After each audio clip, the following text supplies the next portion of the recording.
Hi, I'm Sue Stockdale, and welcome to episode 105 of the Access to Inspiration podcast, where you can be inspired by people who may be unlike you. We hope that by listening to their stories, you can transcend your day-to-day challenges, gain new perspective, and be inspired to try new things. You'll find the transcription for this and all our other episodes at accesstoinspiration.org. Now, for this series on climate solutions, we have partnered with the Royal Scottish Geographical Society, a dynamic educational charity working across Scotland and beyond to promote geographical understanding and joined-up thinking. The RSGS has developed several exciting projects to enhance your understanding of climate science. Keep listening and I'll tell you more about that later. To become a member of the RSGS, you can go to rsgs.org. Now, my guest today is Professor Dame Anne Glover, who is the president of the RSGS. Anne is a molecular biologist who studied how we respond to stress at the molecular level. She was the first chief scientific advisor to the president of the European Commission, and before that, the first chief scientific advisor for Scotland. Now, as you will discover from our conversation, Anne has been an effective and well-respected ambassador for European science, and has deep experience of evidence-based policymaking.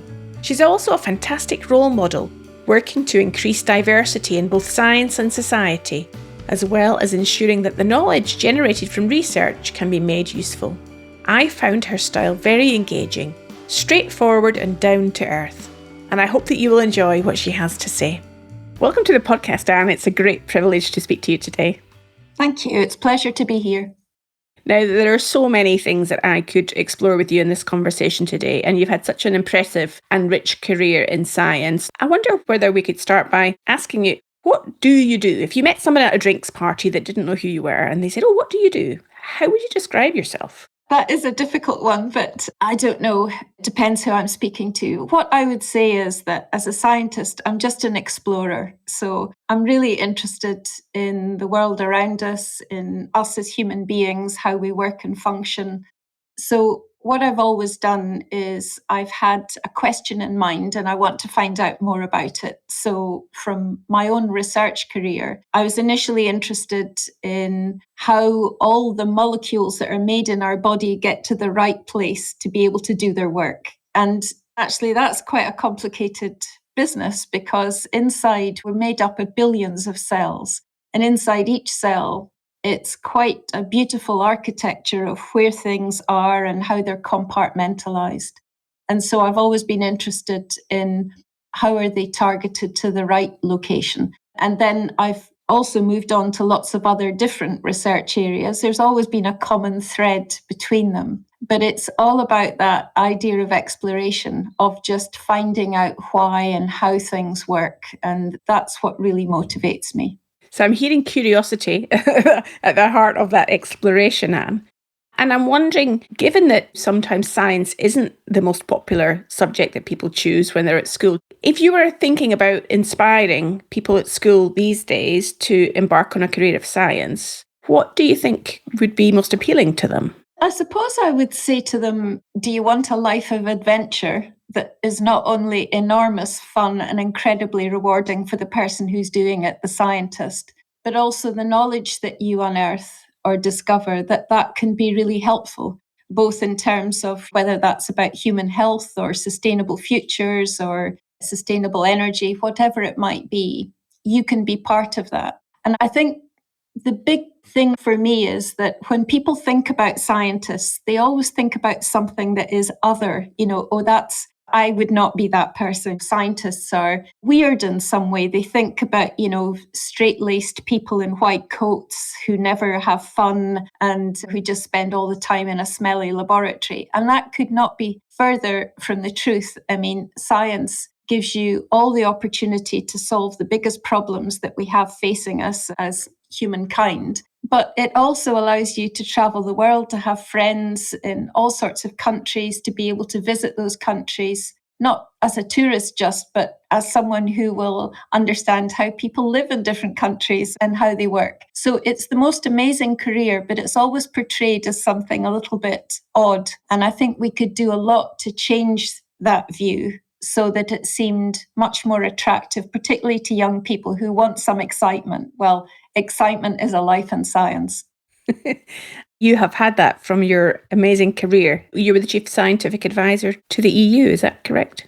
That's right, yes. So working at that level and solving for some of the world's biggest problems in those types of conversations, no doubt, how do you bring science then to inform that debate? Well, one of the things is that just presenting people with the evidence, saying, look, this is the situation and here are some options for dealing with it, that doesn't work very well because you're mostly dealing with policymakers and with politicians. And by and large, I think they deal much more in philosophy, particularly the politicians. So they have philosophies about things, and philosophies can be completely disconnected to evidence. So what you have to do, and where I think it's a real challenge, a good challenge, is to try and be a translator. So here's the evidence. Don't speak about all the scientific terms because that's just a shorthand that scientists use to speak with each other, but to try and translate it into something meaningful and then to offer politicians and policymakers options for,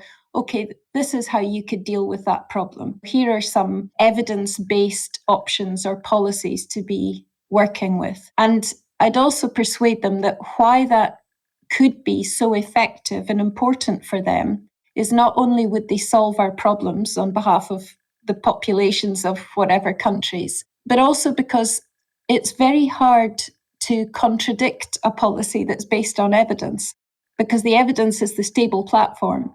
It's incredibly easy to pick apart and criticize policies that are just based on philosophy, because someone else is going to have another philosophy, and who says which one is right? So there's a big strength to that evidence-based policy. It's a matter of trying to get politicians to engage. And to be honest, my experience is that they're just as nervous and frightened by science and scientists as the general population are. So it's an uphill struggle. So what I'm hearing you say is that importance of communication and appealing to the head as well as the heart with logic and facts and data. And then also an element of engagement with beliefs and emotions to connect with people's philosophy and make the data or the information relevant to their view of the world.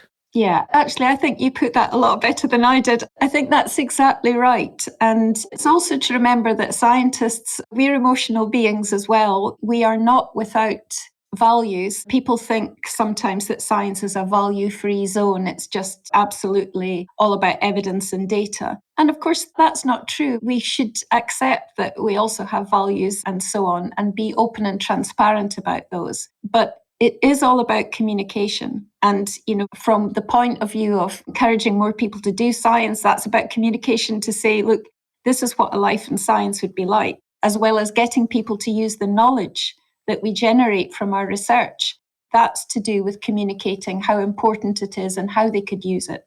Well, that's a lovely segue into turning our attention to the theme of the series, which is climate solutions, and therefore thinking about how the data that has been generated around understanding of the current situation with the climate, how that can be used to generate solutions. I know you're the president of the Royal Scottish Geographical Society. I'm imagining that causes you to think about how that might be done.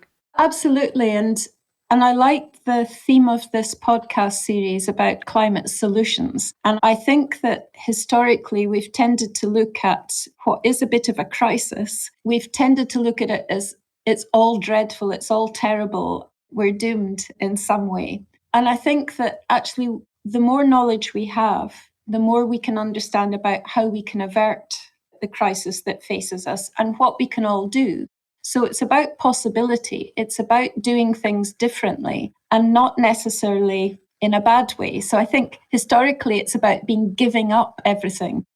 Don't fly, don't travel by car, don't heat your home as much, don't use energy intensive materials, all of these things. And we tend to think that that's going to completely disrupt the lifestyle that particularly those in the West have, and sometimes others aspire to. But actually, there's a better way of living. So let me give you one example. I have a car. If I didn't have a car, I wouldn't have to look after it. I wouldn't have to put fuel into it. I wouldn't have to try and find a parking space. I wouldn't have to fix it when it goes wrong. I wouldn't have to spend time taxing it and so on. What are my other options? It would be to get public transport, which I use almost all of the time now. The car is almost just an object I look at and I don't do anything with. And when I'm using public transport, I can speak to another human. I can find out interesting stuff, have a great conversation. It's often much more positive. It's to do with changing our expectation of life and what we should do. And if I give you another example, people now, when I was a student, so we're talking about the 1970s now, but when I was a student, I would probably have had 2 pairs of jeans and probably 3 t-shirts, and that was my entire wardrobe. And actually, it didn't take me very long to wash and look after my clothes. I could spend most of my time doing interesting stuff rather than domestic laundry and the rest of it. Now people have 20 or 30 t-shirts, 10 pairs of jeans and so on. It takes a lot of time and the world's resources to look after all that stuff, when frankly, you could be doing much more interesting things. So instead of buying all these things, could we not have a system where you just rented stuff? And then when you were fed up with it, because sometimes we do like something new, then you just use a particular app and say, okay, I want to hand this back and get a new thing now. And it's delivered to your door and you pay a fee for it. Much, much better. So in other words, moving towards a system where we use things, but we don't consume them. And that would help a lot, I think, for conserving global resources. I think that's a great example of the solution focus as opposed to the problem focus, and giving the listener a real practical example of how this could be done.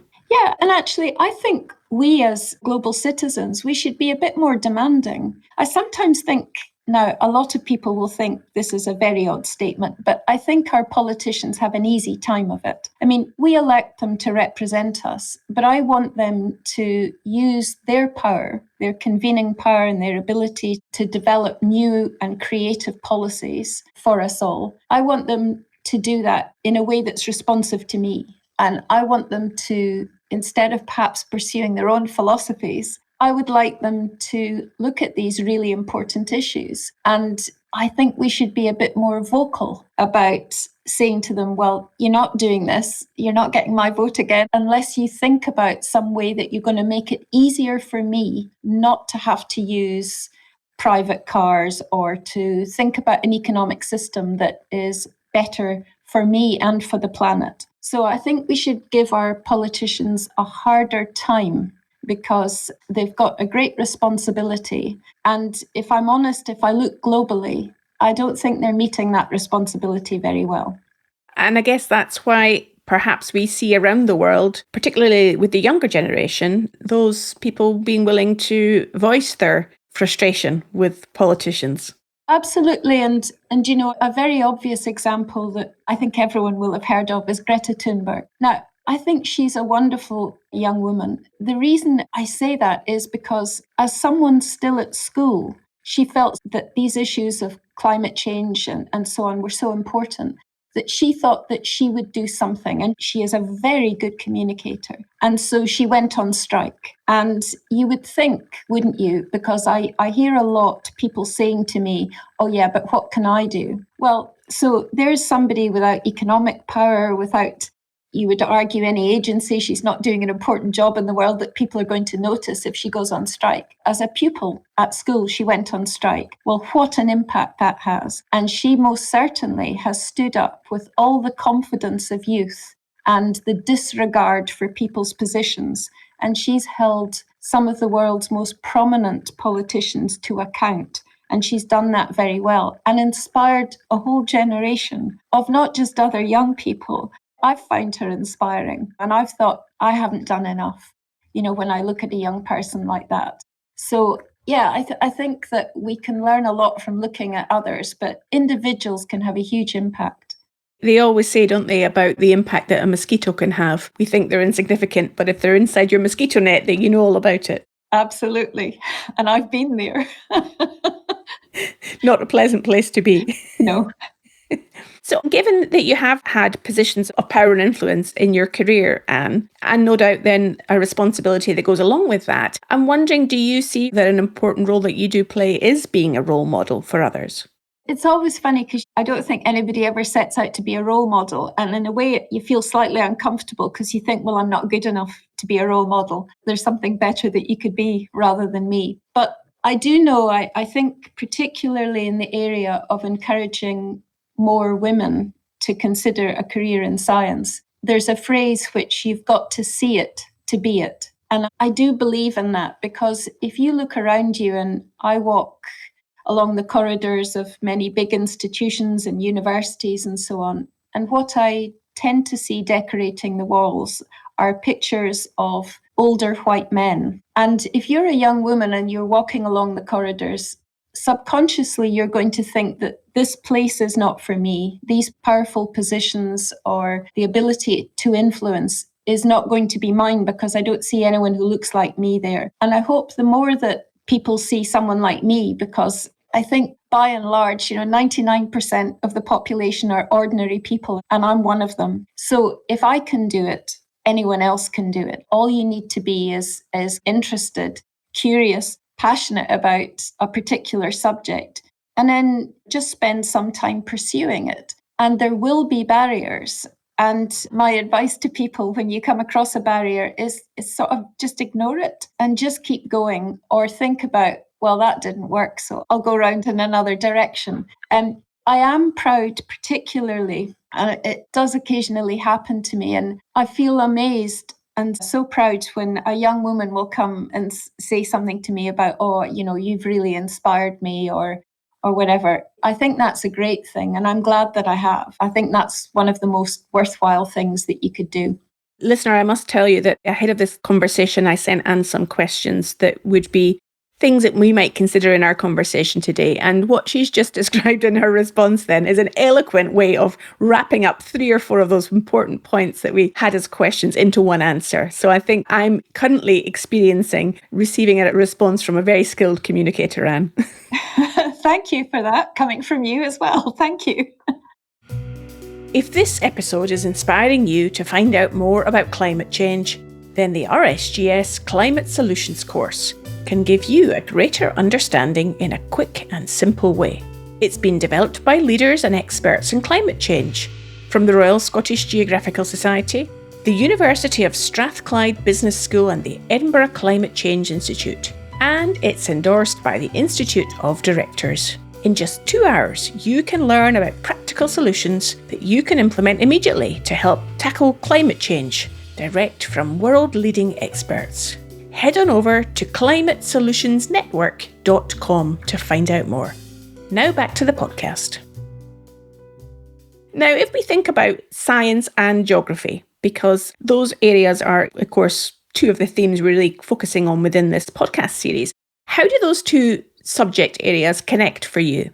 Okay, it's one of the reasons that I'm very, very pleased to be the president of the Royal Scottish Geographical Society. And that's because geography for me, it sort of connects environment and people. And environment and our study of it is all about science and exploration of where we live and how we interact with our environment. But it also brings in that people part. And if I think of my career has largely been bashing bits of tissues apart and looking at them under microscopes and doing tests and not being able to see anything. So it's not been to do with people, but geography is very much to do with people. And that's where I think its unique place and also its excitement is that it's about seeing our world through the eyes of individual and with people and how people interact with their environment. So it's hugely important and could not be more relevant when we think about the big challenges that face us, the natural disasters, climate change, all of those areas. That is all about geography and people and how we choose to colonize the planet that we're currently on. So it's kind of one of the biggest subjects there is, and it entirely underpins our ability to think about addressing things like climate change. I'm hearing then the connection between both of those things.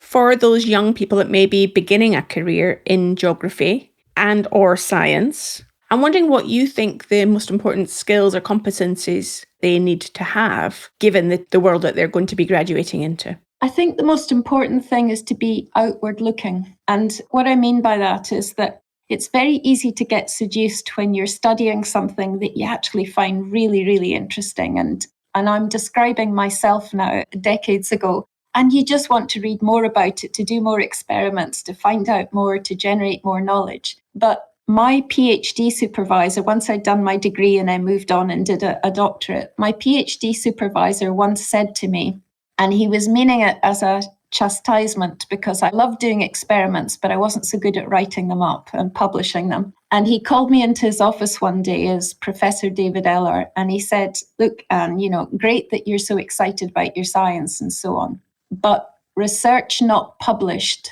is research not done. He said, you need to communicate what you do, or there's absolutely no point in you doing it. It's as if you never did it. And it was one of those things that never left me, what he said. And when we do get passionate and absolutely absorbed by our science, you have to think all the time. And I used to routinely question myself, why should somebody give me research money to do this? Why should the public, in other words, because the public largely pay for scientists and the research that we do. Where's the value that they're getting out of this? And where's my responsibility as a scientist? Because I'm getting to do what I love day in, day out. How do I make sure they feel the positive impact of that? And of course, a little bit of that is publishing your research in scientific journals. A lot of it really should be going along to science festivals, going to schools, going to other organisations, to getting in touch with your politicians, your MPs, or in my case in Scotland, my MSPs,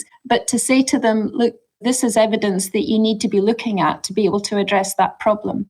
So my advice to younger scientists would be, you have to be loud, you have to be communicative, and honestly, a little bit irritating. If you can do it without being irritating, I'm not sure I've always managed to achieve that, but just to keep saying, yeah, I know it's uncomfortable what I'm telling you. How can I help you to be able to use this evidence, to be able to do a good job so that people will applaud you as a politician for doing something that has really had a very big positive impact for a lot of people.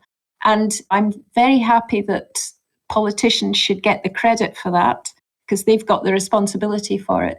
But scientists have an obligation to communicate the knowledge that you generate, because if you don't do it, it's as if you didn't generate it in the first place. So that bit is a bit that people don't always think about, but it's an important, vitally important part.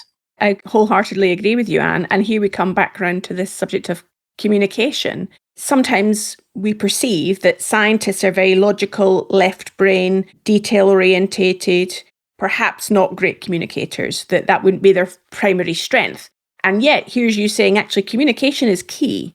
Yeah, I would agree with that. And actually, I think scientists are pretty good communicators. When I listen to, just pick something at random, economists, sometimes I listen to economists and I think, what on earth are they talking about? I don't understand a word of it. Or a lawyer, or, it can be anyone who is, I suppose, expert in a particular speciality. They use shorthand and sometimes language, although I understand the individual words, I have no idea what they're trying to say. So, communication should always be done in the simplest language possible, I think.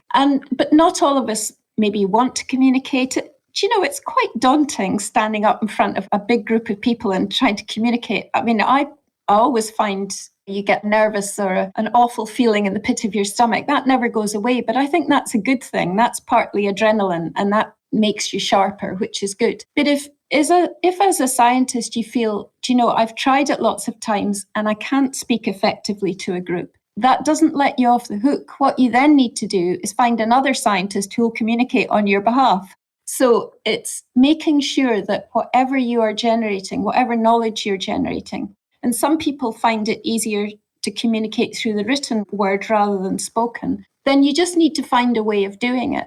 But what I think is, and I'm going to be maybe a bit strong here, but I think it's inexcusable to take public money to do research and not to think about how do you make sure that the knowledge that you generate has impact and is valuable to other people. You can't just say, well, that's not what I do. It has to be what you do. And people can help you do it as well. I remember going to lots of different courses about how to communicate effectively and learning a lot. And you learn the more you do it. Well, I think you're describing really a sense of responsibility. So if we're getting support funds from others, how do we repay that and see that we have a sense of responsibility towards that? Absolutely. Not just so that we can benefit from the knowledge, but also that we can take pleasure in the knowledge. I'm in Edinburgh at the moment, and it was, a city of the Enlightenment in the 18th century. But at that time in Edinburgh, scientists used to stand up on wooden boxes and crowds would gather around, or they would go to a tavern where people were drinking, and they would talk about some discovery and do experiments. And it was entertainment. People loved it. And we could do more of that. So we'll watch out for you and your soapbox somewhere in Edinburgh. And I'm just wondering, Anne, you've reminded our listener that being Scottish is part of your heritage. I'm wondering if that Scottishness, as I might call it, has that helped you at all in your career? Yeah, bizarrely, I think it has, because why should your nationality help you? I remember when I had been the Chief Scientific Advisor for Scotland for almost 6 years, and then I was appointed the first Chief Scientific Advisor to the President of the European Commission. And when I arrived, there was obviously a bit of a fanfare because it was the first time that post had been held. And I was really interested to see the description of me. So it was never as a British scientist, it was always as the Scottish scientist. And it's not something that I had asked to be described as. So I spoke to a lot of the people who were doing the communications around it, and they said, well, why wouldn't you? If we've managed to get a Scottish scientist to do this role, why wouldn't we talk about it? And it was because of the reputation and the credibility Scotland has in terms of science and engineering, and has had, for years and years. So for all those Star Trek fans out of there, I mean, the engineer Scotty on Star Trek, well, he was obviously Scottish because Scots were known for their engineering through the ages and so on. So people were interested because I was Scottish. And then the other thing that I would perhaps benefit from is that we all have quirks of our culture, and I think Scottish people generally don't think too much of themselves. So we don't have that sense of importance that other nationalities might have. And so we're quite down to earth and we're straightforward. Obviously, I'm speaking in generalizations here. And I know that when I visited at that time, there were 28 member states. And I would go to different member states of the European Union and speak to scientists and to the public and to many other people. And they always used to say to me, oh, you don't speak like a member of the Commission. You're so straightforward. And that's true. I just spoke in language that I think was easy to understand. And that's part of being Scottish, I think, anyway. Oh, I wholeheartedly agree with you, Anne, there. Being a Scot myself, why wouldn't I? Absolutely. Now, just taking us full circle back to your first comment where you talked about really being an explorer in a way, I'm wondering where your explorations are taking you these days. Well, so at the moment, I'm at the University of Strathclyde in Scotland, and it's a natural place for me to be because their strapline as a university is a place of useful learning. And I really like that idea, is that, of course, you go to Strathclyde and study all sorts of subjects, but there's always a thought whilst you're studying that subject is how can that knowledge be useful? So you can see why I would gravitate towards some place that thinks that. And we've got inspirational leadership at the university. And my role at the moment is as advisor to the principal or the vice chancellor of the university, my boss, in other words, Professor Sir Jim MacDonald. And, it's about trying to change the life chances of young people. It's about giving them a platform that they can use for the rest of their life and a network that they can rely on for the rest of their life. And also making sure that the knowledge that's generated from the research at the university can be used by businesses and indeed by governments to have a big impact in the world. So that's where I spend a lot of my time.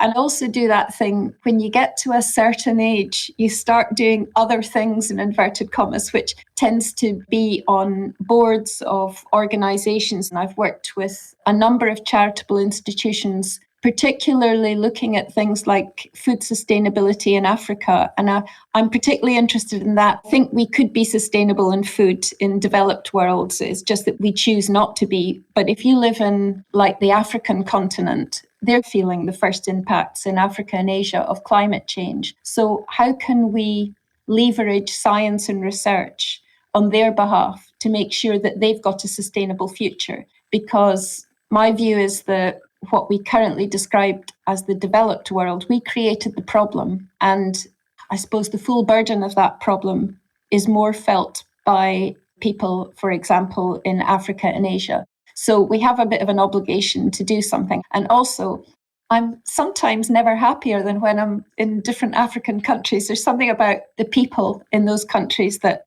I just love. So that's a huge pleasure.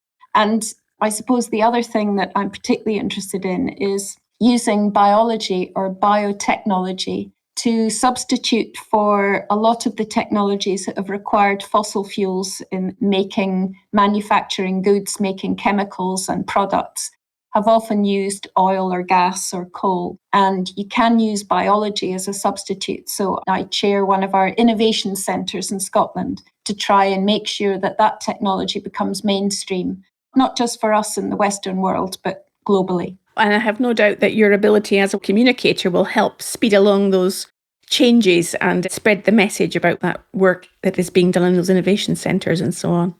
I hope so. Finally, Anne, to disprove the theory that we mentioned somewhere in our conversation earlier today that sometimes scientists can be seen as serious, what makes you laugh?